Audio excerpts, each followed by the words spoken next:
Imagine a single man crashing an entire nation's economy just by giving away too much gold. This isn't fiction. This is the story of Mansa Musa, ruler of the Mali Empire, and just one glimpse into the astonishing history of Africa's lost empires. For too long, the narrative of African history has been dominated by external perspectives, obscuring the ingenuity, wealth, and power of the civilizations that thrived for centuries across the continent. Today, we journey back in time, unearthing the untold stories of these empires, revealing their economic might, cultural achievements, and the complex realities of their rise and fall. Our journey begins in West Africa, with the Ghana Empire. Flourishing from around 500 to 1240 CE, Ghana was a land of immense wealth, strategically positioned to control the trans-Saharan trade routes. Gold, salt, and other precious commodities flowed through its capital, Kumbi-Sola, transforming it into a bustling center of commerce and culture. This prosperity, however, attracted unwanted attention. In 1076, the Almoravids, a Berber dynasty from present-day Mauritania, sacked Kumbi-Sola, shaking the empire's foundations. While the extent of the Almoravid conquest is debated, it undoubtedly contributed to Ghana's eventual decline. In 1240, Sundiata Keita, founder of the Mali Empire, conquered what remained of Ghana, ushering in a new era of West African dominance. The Mali Empire, rising from the ashes of Ghana, became even grander, expanding its territories across a vast swathe of West Africa. But it was under Mansa Musa, who ruled from 1312 to 1337, that the empire reached its zenith.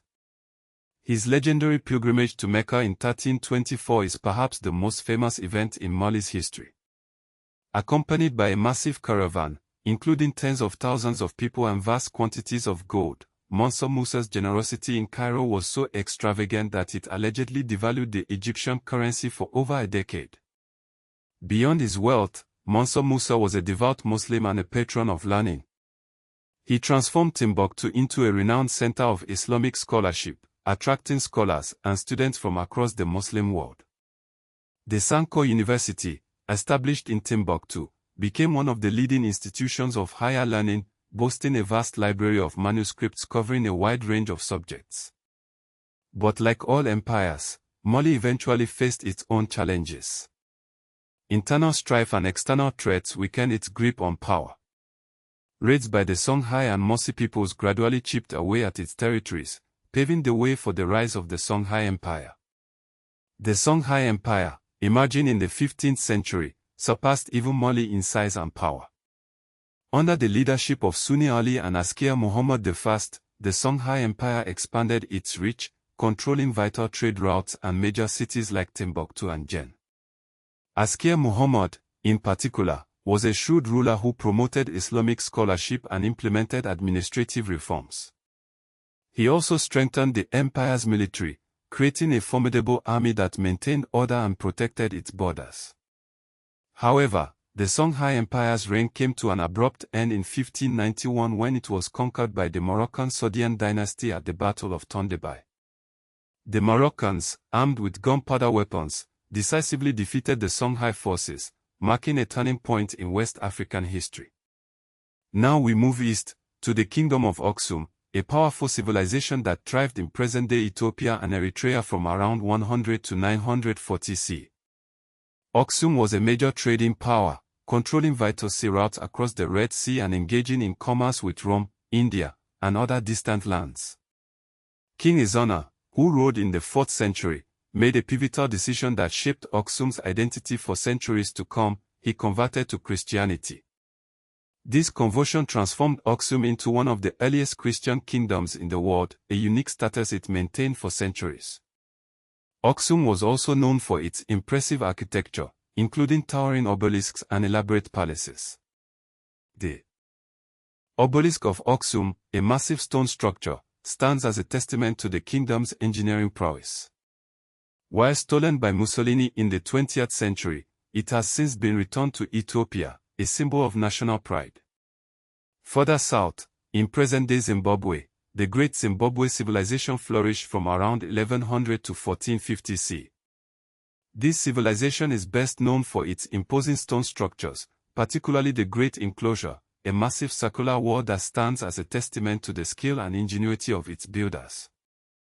Great Zimbabwe was a major center of trade, connecting the interior of Africa with the Swahili coast and the wider Indian Ocean world. Gold, ivory, and other valuable commodities flowed through its markets, bringing wealth and prosperity to its rulers. The reasons for Great Zimbabwe's abandonment in the 15th century remain a mystery, but factors such as drought, overpopulation, and resource depletion may have played a role. Venturing southwest, we find the Kingdom of Congo. Founded around 1390, the Kingdom of Congo thrived for centuries in present-day Angola, the Democratic Republic of Congo, and the Republic of Congo. The arrival of the Portuguese in the 15th century marked a turning point in Congo's history.